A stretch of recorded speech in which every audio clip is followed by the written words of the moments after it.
Hello, good morning. ഇന്ന് കുറച്ച് planned ആയിട്ടാണ് ഈ വീഡിയോ സ്റ്റാർട്ട് ചെയ്തിട്ടുള്ളത്. ആക്ച്വലി എങ്കിലും എവിടെയൊക്കെയോ എന്തൊക്കെയോ ഒരു മിസ്സിംഗ് ഉണ്ട്, ബട്ട് ഇമ്പ്രൂവ്മെൻ്റ് ഉണ്ടെന്നേ. ഇന്ന് ബ്രേക്ക്ഫാസ്റ്റ് പൂരിയും പിന്നെ നമ്മുടെ പൊട്ടറ്റോയും. ആക്ച്വലി ഇത് ഇന്നലെ നൈറ്റുള്ള ഡിന്നറായിരുന്നു. പക്ഷേ ഞാനിപ്പോൾ മെസ് ഫുഡാട്ടോ കഴിക്കുന്നത്. എൻ്റെ മുഖത്ത് എന്തോ ഒരു ടെൻഷൻ ഫീൽ ചെയ്യുന്നില്ലേ? ഡ്യൂട്ടി ഉണ്ട്. സോ ഡ്യൂട്ടിക്ക് പോകുമ്പോൾ വളരെ റിലാക്സ് ആയിട്ട് കഴിക്കാൻ പറ്റത്തില്ലല്ലോ. കാരണം ഇവിടെ തണുപ്പ് അധികമായത് കാരണം ഉറക്കം ഇത്തിരി കൂടുതലാണേ. സോ രാവിലെ എഴുന്നേറ്റിട്ട് ഒരു ഹറിബറിയാണ്. അതിൻ്റെ ടെൻഷനാണ് ആ മുഖത്ത്, വേറൊന്നുമില്ല കേട്ടോ. സോ ഞാനിവിടെ ഇപ്പോൾ ഈ ലാസ്റ്റ് മന്ത് മെസ് ഫുഡാണ് പറഞ്ഞിരിക്കുന്നത്. മെസ് ഫുഡ് മീൻസ് ഇവിടെ ഒരു ഇന്ത്യൻ ഹോട്ടലുണ്ട്. സോ അവരുടെ അടുത്ത് 1 മന്ത് ഓൾറെഡി ഞാൻ പേ ചെയ്തിട്ടുണ്ട്. 2 ടൈംസ് ഫുഡാണ് എനിക്ക് അവർ തരുന്നത്, ഡിന്നറും പിന്നെ ലഞ്ചും. അപ്പോൾ ബ്രേക്ക്ഫാസ്റ്റ് ഞാൻ ഡിന്നറിൽ നിന്ന് അഡ്ജസ്റ്റ് ചെയ്യാറുണ്ട്. സത്യം പറഞ്ഞാൽ ഒരു അഡ്ജസ്റ്റ്മെൻ്റ് ഒന്നും അല്ല, എനിക്ക് അത്രയും ഫുഡിൻ്റെ ആവശ്യം ഉണ്ടാവില്ല. 4 പൂരി 4 ചപ്പാത്തി അങ്ങനെയൊക്കെ വരാറുണ്ട്. അപ്പോൾ അത്രയും ക്വാണ്ടിറ്റി ഞാൻ കഴിക്കാത്തത് കാരണം 50% ഡിന്നർ 50% ബ്രേക്ക്ഫാസ്റ്റ് അങ്ങനെ ഞാൻ ഷഫിൾ ചെയ്ത് വയ്ക്കും. സോ ബ്രേക്ക്ഫാസ്റ്റും ഈസി ആയിട്ട് നടക്കുമല്ലോ. അതാണ് ഇപ്പോഴത്തെ കാര്യം. സോ രാവിലെ ഒരു ചായയൊക്കെ ഇട്ട് കുടിക്കുകയാണ്, ബട്ട് നോട്ട് റിലാക്സ്. കാരണം 10:30 അപ്പോയിൻമെൻറ്റ്. പക്ഷേ പിന്നീട് എന്നെ വിളിച്ചു പറഞ്ഞു 10:30 എന്നുള്ളത് 11:30 ആയിട്ടുണ്ട് എന്ന്. എങ്കിൽ പോലും ഞാൻ കുറച്ച് ടെൻഷനായിരുന്നു. ബിക്കോസ് എനിക്ക് പേഷ്യൻറ്റിനെ കുറിച്ചൊന്നും അറിയത്തില്ല. ന്യൂ പേഷ്യൻ്റാണ്, ഓൾറെഡി എൻ്റെ ഹോസ്പിറ്റലിലുള്ള ഒരു പേഷ്യൻ്റാണ്. സോ ഞാൻ പോയിട്ട് എൻ്റെ ഓൾറെഡി ആളെ ട്രീറ്റ് ചെയ്തിരുന്ന ഡോക്ടറിനെ കണ്ട് ഡീറ്റെയിൽസൊക്കെ സംസാരിച്ചതിന് ശേഷം മാത്രമേ എനിക്ക് കൺസൾട്ട് ചെയ്യാൻ പറ്റുള്ളൂ. അതിൻ്റെ കുറേ തിങ്കിങ് ഒക്കെ ആയിരുന്നു ആ ഫുഡ് കഴിക്കുന്ന ടൈമിൽ മൈൻഡിലുണ്ടായിരുന്നത്. പിന്നെ ഒന്ന് ഫ്രഷ് റെഡിയായി സ്വെറ്ററൊക്കെ ഇട്ട് പുറത്ത് കണ്ടോ കുറച്ചൊന്ന് തെളിഞ്ഞ് നിൽപ്പുണ്ട്. പക്ഷേ എങ്കിലും പുറത്തിറങ്ങിയപ്പോഴാണ് ഞാൻ സത്യാവസ്ഥ തിരിച്ചറിഞ്ഞത്.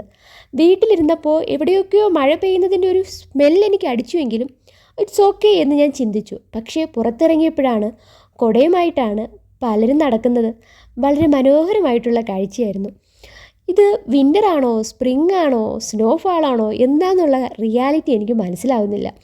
ബിക്കോസ് അർമേനിയൻ്റെ ക്ലൈമറ്റ് മേ ബി 1 ഇയർ കഴിയുമ്പോഴത്തേക്കും ഞാനൊന്ന് സെറ്റാവുമായിരിക്കും. പക്ഷേ ഇപ്പോൾ ഫുൾ കൺഫ്യൂസിങ് ആണ്. അപ്പോൾ എങ്ങനെയാ, നമ്മളും കുട നിവർത്തുകയല്ലേ, വേറെ ഓപ്ഷൻ ഇല്ലെന്നേ. ഈ കുടയ്ക്ക് പിന്നിലൊരു കഥയുണ്ട് കേട്ടോ. ഇത് ദുബായ് കുടയാണ്. ദുബായ് കുടയെന്ന് പറഞ്ഞാൽ ദുബായിൽ നിന്ന് വാങ്ങിച്ചതാണ്. ഞാൻ ദുബായിലായിരുന്ന ടൈമിൽ എൻ്റെ ഫ്രണ്ട് ആദ്യം ഒരു ആർമി കുട വാങ്ങിച്ചായിരുന്നു. ആർമി കുട മീൻസ് നമ്മുടെ ആർമീൻ്റെ യൂണിഫോം ഉള്ളൊരു കുടയില്ലേ, അത് വാങ്ങിച്ചായിരുന്നു. പക്ഷേ ഒരു ദിവസം ഞാൻ മാത്രമായിട്ട് ഒരു ഇൻ്റർവ്യൂവിന് പോയായിരുന്നു. ആ ടൈമിൽ പ്രതീക്ഷിക്കാതെ മഴ പെയ്തു. മഴ പെയ്യുമ്പോൾ സ്വാഭാവികമായും കുട വേണമല്ലോ. അങ്ങനെ എമർജൻസി ആയിട്ട് ഞാൻ വാങ്ങിച്ച കുടയാണിത്. അതുകൊണ്ട് തന്നെ സത്യത്തിൽ വലിയ പൈസയൊന്നും ആയിട്ടുണ്ടായിരുന്നില്ല. പക്ഷേ ഇപ്പോൾ ഇത് നല്ല രീതിയിൽ പോകുന്നുണ്ട്. വേറെ കേടുപാടുകളൊന്നും ഇല്ലാതെ തന്നെ പോകുന്നതിനാൽ എനിക്ക് ഈ കുടയോടൊരു ഇഷ്ടമാണ്. പിന്നെ ഒരു മെമ്മറി ആണല്ലോ, Dubai memory. So keeping safe. വീട്ടിൽ നിന്ന് ബസ് സ്റ്റോപ്പിലോട്ട് ഏകദേശം ഒരു 200 മീറ്റർ ഡിസ്റ്റൻസ് ഉണ്ട് കേട്ടോ. ആ ഡിസ്റ്റൻസിനിടയിലുള്ള ഷോപ്പുകളാണ് നിങ്ങൾ കണ്ടത്. അതെല്ലാം തന്നെ നല്ല ബ്രാൻഡഡ് ഷോപ്പുകളാണ്. അതുകൊണ്ട് തന്നെ ഞാൻ അധികം അങ്ങോട്ട് നോക്കാറില്ല. സത്യം പറഞ്ഞാൽ എൻ്റെ ജീവിതത്തിൽ ഞാൻ ആദ്യമായി ഒരു ബ്രാൻഡഡ് ഡ്രസ്സ് ധരിക്കുന്നത് ഇവിടെ വന്നിട്ടാണ്. ഇവിടെ വന്നപ്പോൾ ഫസ്റ്റ് ഒരു ഇൻവിറ്റേഷൻ എന്ന പോലെ എൻ്റെ ഹോസ്പിറ്റലിൻ്റെ ഓണർ എനിക്ക് കുറച്ച് ഡ്രസ്സ് വാങ്ങിച്ചു തന്നു. അത് സാറ എന്ന് പറഞ്ഞിട്ടുള്ളൊരു ബ്രാൻഡിൽ നിന്നായിരുന്നു. ആക്ച്വലി സാറ എന്നത് ഒരു ബ്രാൻഡാണെന്ന് പോലും എനിക്കപ്പോൾ അറിയില്ലായിരുന്നു. പക്ഷെ പിന്നീടാണ് നമ്മുടെ ബ്രോഡാഡിയിലെ സാറ ബ്രാൻഡിനെ കുറിച്ച് പറയുന്നതൊക്കെ ഞാൻ ഓർക്കുന്നതും അതൊരു ബ്രാൻഡായിരുന്നു എന്ന് മനസ്സിലാക്കുന്നതും. പക്ഷേ ഇപ്പോൾ ആ ഡ്രസ്സ് ഞാൻ എടുക്കുമ്പോഴെല്ലാം മേ ബി മനസ്സിലെവിടെയോ ദാറ്റ്സ് ഒരുപാട് വാല്യൂ ഉള്ള ഒരു സാധനം എന്നൊരു ഫീൽ എനിക്ക് തോന്നാറുണ്ട്. അതുകൊണ്ട് തന്നെ ഞാൻ അധികം ബ്രാൻഡിനെ സെലക്ട് ചെയ്തോ അല്ലെങ്കിൽ അത് സെർച്ച് ചെയ്തോ പോകാറില്ല. അതുകൊണ്ട് തന്നെ അങ്ങോട്ട് നോക്കുന്നതും കുറവാണ്. ബസ് സ്റ്റോപ്പിൽ അധികം നിൽക്കേണ്ടി വന്നില്ല. ഉടനെ തന്നെ ബസ് കിട്ടി. എൻ്റെ ബസ് നമ്പർ 13 ആണ്. 13 ഉണ്ട് 74 ഉണ്ട്. പക്ഷേ ഞാൻ കൂടുതലും 13 പ്രിഫർ ചെയ്യുന്നത്. കാരണം അവിടെ ബസ് സ്റ്റോപ്പിൽ ഇറങ്ങിയിട്ടും ഹോസ്പിറ്റലിലോട്ട് ഇച്ചിരി നടക്കാനുണ്ട്. പക്ഷേ 74 450 മീറ്ററും 13 250 മീറ്ററുമാണ് നടക്കാനുള്ളത്. സോ ഞാൻ എപ്പോഴും 13 സെലക്ട് ചെയ്യാറ്. ഈ രാജ്യത്തിൽ വന്നതിന് ശേഷം എന്നെ ആകർഷിക്കപ്പെട്ട മറ്റൊരു ഘടകമാണ് പോലീസ്. സ്പെഷ്യലി പറഞ്ഞാൽ ട്രാഫിക് പോലീസ്. കാരണം നമ്മുടെ രാജ്യത്തൊക്കെ മന്ത്രിമാരോ പ്രസിഡൻറ്റോ വരുന്നുണ്ടെങ്കിൽ ആ ഭാഗത്ത് ഒരു 2 ആഴ്ച മുന്നേ തന്നെ പല ട്രാഫിക് റൂളുകളും വന്നിട്ടുണ്ടാവും. അത് കാരണം സാധാരണക്കാരായ പല ജനങ്ങളുടെയും അവസ്ഥകൾ വളരെ നിരാശകരമാണ് എന്നുള്ളത് നമുക്കറിയാം. പക്ഷേ ഇവിടെ അങ്ങനെയല്ല കേട്ടോ. കാരണം ഒരു മന്ത്രി അല്ലെങ്കിൽ പ്രസിഡൻറ്റ് ഏതെങ്കിലും റോഡിലൂടെ പാസ് ചെയ്യുകയോ അല്ലെങ്കിൽ അവർ എങ്ങോട്ടെങ്കിലും വിസിറ്റ് ചെയ്യുകയോ ചെയ്യുകയാണെങ്കിൽ ഒരു 5 to 10 മിനിറ്റ്സ് മുന്നേ ഇങ്ങനെ പോലീസ് എല്ലാം വന്ന് നിൽക്കും. ഈ പോയത് ഒരു മന്ത്രിയാണ്, കണ്ടില്ലേ എത്ര നിസ്സാരമായിട്ട് വിത്തിൻ 5 മിനിറ്റ്സ് അവർ പാസ് ചെയ്തു. ഈ പോലീസ് ഇവിടെ വന്ന് നിന്നത് മേ ബി ഒരു 10 മിനിറ്റ്സ് മുന്നേ ആയിരിക്കും.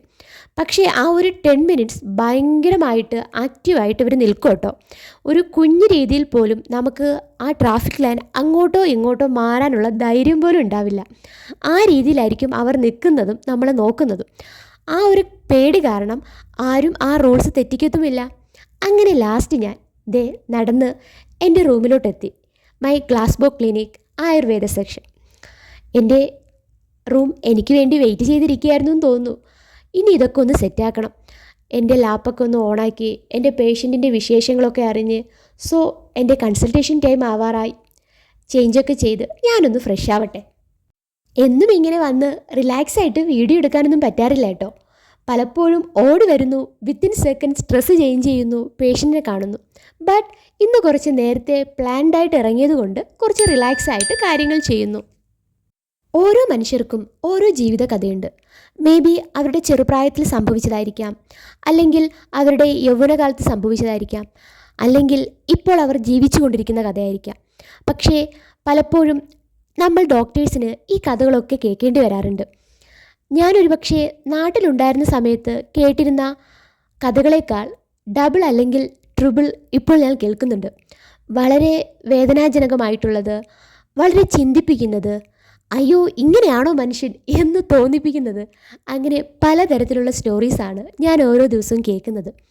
പക്ഷേ എനിക്ക് പലപ്പോഴും ഇതൊക്കെ നല്ലതായി തീരാറുണ്ട്. കാരണം ഓരോ കാര്യങ്ങളിൽ നിന്നും ഓരോ ജീവിതത്തിൽ നിന്നും നമുക്ക് ഓരോ ലെസൺ പഠിക്കാനുണ്ട്. ഞാൻ പലപ്പോഴും ഒരു സ്റ്റോറി കേട്ട് കഴിയുമ്പോൾ ഇതിൽ നിന്ന് ഞാൻ എന്താണ് ഉൾക്കൊള്ളേണ്ടത് എന്നും കൂടെ ശ്രദ്ധിക്കാറുണ്ട്. അതുപോലെ തന്നെ കുറച്ചധികം ഞാൻ ഒരു കൗൺസിലിംഗ് കൊടുക്കാനും ശ്രമിക്കാറുണ്ട്. ഇവിടുത്തെ മനുഷ്യർ പലപ്പോഴും സ്നേഹത്തിന് വേണ്ടി ഒരുപാട് ദാഹിക്കുന്നവരാണ്. എല്ലാ മനുഷ്യരും അങ്ങനെ തന്നെയാണ്. പക്ഷേ ഇവിടുത്തെ ഒരു കൾച്ചർ പലപ്പോഴും ഒരു ബിസി ലൈഫ് ആയതുകൊണ്ട് അവർക്ക് സ്നേഹം പരസ്പരം ഷെയർ ചെയ്യാനോ വാങ്ങാനോ കൊടുക്കാനോ സമയമില്ലാത്തൊരു സിറ്റുവേഷൻ ആകുമ്പോൾ അവർ അതിനുവേണ്ടി ദാഹിക്കുന്നൊരവസ്ഥയിലോട്ട് പോകുന്നു. അതുതന്നെയാണ് പലരുടെ ജീവിതവും ഇവിടെ സെപ്പറേറ്റ് ആവാനും ഒറ്റപ്പെടാനും വിവാഹം പകുതി വഴി നിന്നു പോകാനും ഒക്കെ കാരണമായിരിക്കുന്നത്.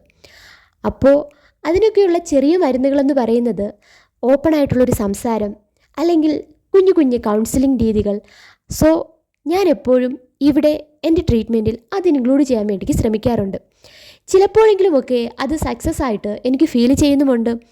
നമ്മുടെ മെഡിസിൻ എന്നതിനേക്കാളും പലപ്പോഴും പല മനുഷ്യർക്കും ആവശ്യമായിട്ടുള്ളത് മനസ്സിൻ്റെ ആരോഗ്യമാണ്. ഒരു ഡോക്ടറിന് ഒരു പേഷ്യൻറ്റിന് മനസ്സമാധാനം കൊടുക്കാൻ കഴിയുന്നുണ്ടെങ്കിൽ അത് ഭയങ്കര ഒരു സംഭവമായിട്ട്, അല്ലെങ്കിൽ എന്നെ സംബന്ധിച്ചിടത്തോളം ഒരു അഭിമാനമായിട്ട് തോന്നാറുണ്ട്. ഇതെന്താ പെട്ടെന്ന് മുഖത്തൊരു ചേഞ്ച് എന്നാണോ നിങ്ങൾ ചിന്തിക്കുന്നത്? പ്രത്യേകിച്ചൊന്നുമില്ല. ഇവിടെ പേഷ്യൻ്റ് ഡോക്ടേഴ്സിൻ്റെ കൂടെ സംസാരിക്കുന്നത് മെയിലിലൂടെയാണ് കൂടുതലും. ഫസ്റ്റ് കൺസൾട്ടേഷന് ശേഷം നമ്മൾ നമ്മുടെ മെയിൽ അവർക്ക് ഹാൻഡ് ഓവർ ചെയ്യുന്നു. പിന്നെ അവരുടെ എന്തെങ്കിലും ഡീറ്റെയിൽസ്, എന്തെങ്കിലും ബുദ്ധിമുട്ടുകൾ എല്ലാം തന്നെ നമുക്ക് മെയിൽ ചെയ്ത് തരും. മെയിലിലൂടെ റിപ്ലൈ കൊടുക്കും. രാവിലെ ലാപ്ടോപ്പ് ഓപ്പൺ ചെയ്യുമ്പോൾ കുറച്ചധികം മെയിലുകൾ ഉണ്ടാവാറുണ്ട്. ഈ മെയിലിനൊക്കെ വളരെ സൂക്ഷ്മതയോടെ വേണം റിപ്ലൈ കൊടുക്കാൻ. കാരണം ഇവിടെ ആയുർവേദം തീരെ അറിയത്തില്ല. നമ്മുടെ മെഡിസിൻ എങ്ങനെ ആക്ട് ചെയ്യുന്നു, എന്തൊക്കെയാണ് അതിലെ ഇൻഗ്രീഡിയൻറ്റ്, ആയുർവേദം എന്ന് പറയുന്നത് എന്താണ്, ആ ശാസ്ത്രത്തിൻ്റെ സ്പെഷ്യാലിറ്റി എന്താണ്, ഇതൊന്നും തന്നെ അവർക്കറിയത്തില്ല. ഓരോ പേഷ്യൻറ്റിനും എന്താണ് ആയുർവേദം എന്ന് പഠിപ്പിച്ചിട്ട് ഞാൻ ട്രീറ്റ് ചെയ്യുകയാണ്. പലപ്പോഴും അവരുടെ ചോദ്യങ്ങൾ വളരെ പ്രസക്തമാണ്, എന്നാൽ വളരെയധികം കൺഫ്യൂസിങ്ങുമാണ്. അതുകൊണ്ട് തന്നെ വളരെ വ്യക്തമായിട്ട് ആലോചിച്ച് ചിന്തിച്ച് ഏറ്റവും സിമ്പിളായിട്ടുള്ള രീതിയിൽ അവർക്ക് റിപ്ലൈ കൊടുത്തില്ല എന്നുണ്ടെങ്കിൽ ഒരുപക്ഷെ അവർ നമ്മുടെ മരുന്ന് പോലും കഴിക്കത്തില്ല. സോ അത് വളരെ കെയർഫുള്ളായിട്ട് ചെയ്യേണ്ട കാര്യമല്ലേ. അതിൻ്റെ ഒരു സീരിയസ്നെസ് ആയിരുന്നു ആ ഫേസിൽ കണ്ടത്. ഇപ്പോൾ ഞാൻ കൂളായി, ബിക്കോസ് എൻ്റെ പേഷ്യൻ്റ് വരാൻ സമയമായി. So I am waiting for my normally എൻ്റെ ഒരു പേഷ്യൻറ്റിൻ്റെ കൺസൾട്ടേഷൻ ടൈം എന്ന് പറയുന്നത് 1 hour ആണ്. പക്ഷെ പലപ്പോഴും 1 hour 30 minutes അത് പോകാറുണ്ട്. കാരണം വേദ പൾസൊക്കെ വെച്ചിട്ട് നമ്മൾ കൺസൾട്ടേഷൻ ചെയ്യുമ്പോൾ കുറച്ചധികം ടൈം ആവശ്യമാണ്.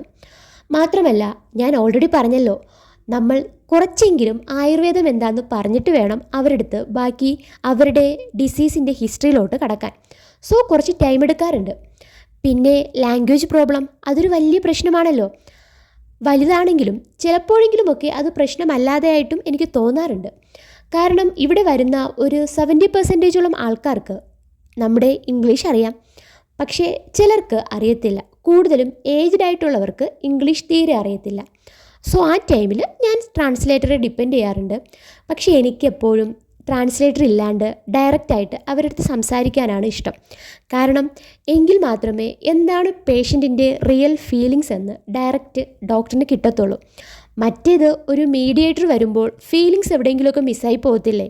ആ വേദനേൻ്റെ തോത്, അല്ലെങ്കിൽ അവരുടെ ഡിസീസിൻ്റെ സിവിയാരിറ്റി, അവർ അനുഭവിക്കുന്നതിൻ്റെ ബുദ്ധിമുട്ട്, അതൊക്കെ നമുക്ക് ചിലപ്പോൾ ആ ഒരു ഡിഗ്രി നമ്മളിലോട്ട് എത്തുമ്പോൾ കുറഞ്ഞു പോകും. സോ മാക്സിമം വേഗത്തിൽ ഇവിടുത്തെ അർമേനിയൻ ലാംഗ്വേജ് പഠിച്ചെടുക്കണം എന്നുള്ള ആഗ്രഹത്തിലാണ് ഞാൻ. അപ്പോൾ എൻ്റെ ഉച്ചയൂണ് കഴിക്കാനുള്ള സമയമാണ്. ഞാൻ പറഞ്ഞല്ലോ മെസ് ഫുഡാണെന്ന്. സോ മെസ് ഫുഡ് എത്തിയിട്ടുണ്ട്. ഇത് ഐ തിങ്ക് ചിക്കനും നെയ്ച്ചോറും ആണെന്ന്. അപ്പോൾ പോയി ഫുഡ് കഴിച്ചിട്ട് വരാം. Bye bye.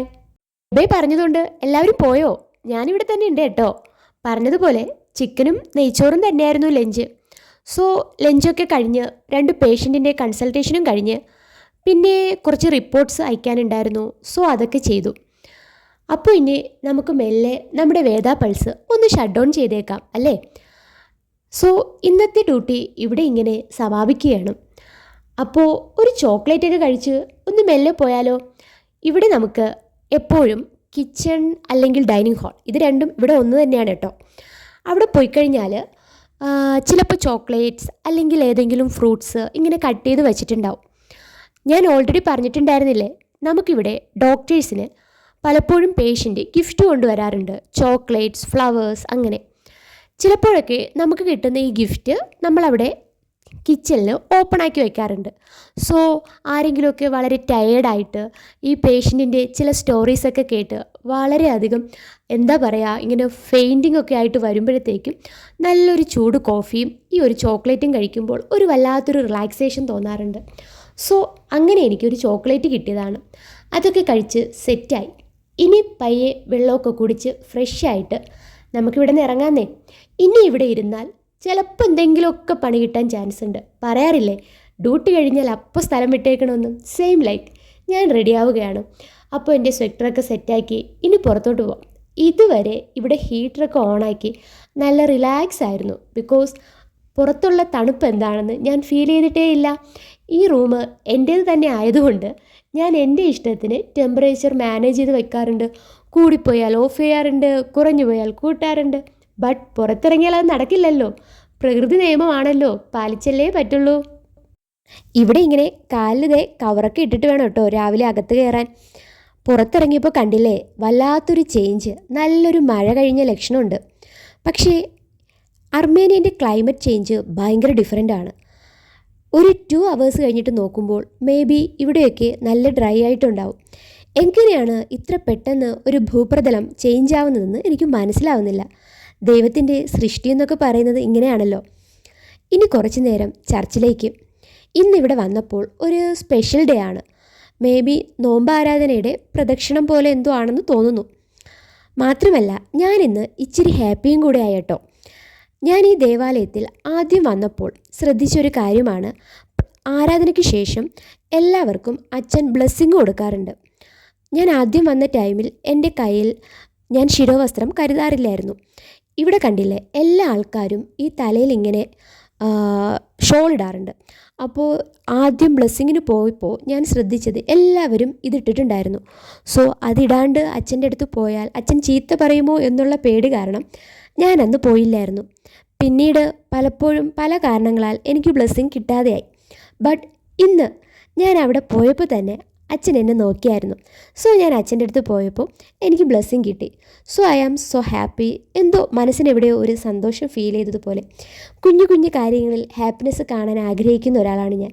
അതുകൊണ്ടാവാം ഇത് കുഞ്ഞു കാര്യമായിട്ട് മറ്റുള്ളവർക്ക് തോന്നുമെങ്കിലും മേ ബി എനിക്കെന്തോ വലിയൊരു സംഭവം കിട്ടിയൊരു ഫീലായിരുന്നു.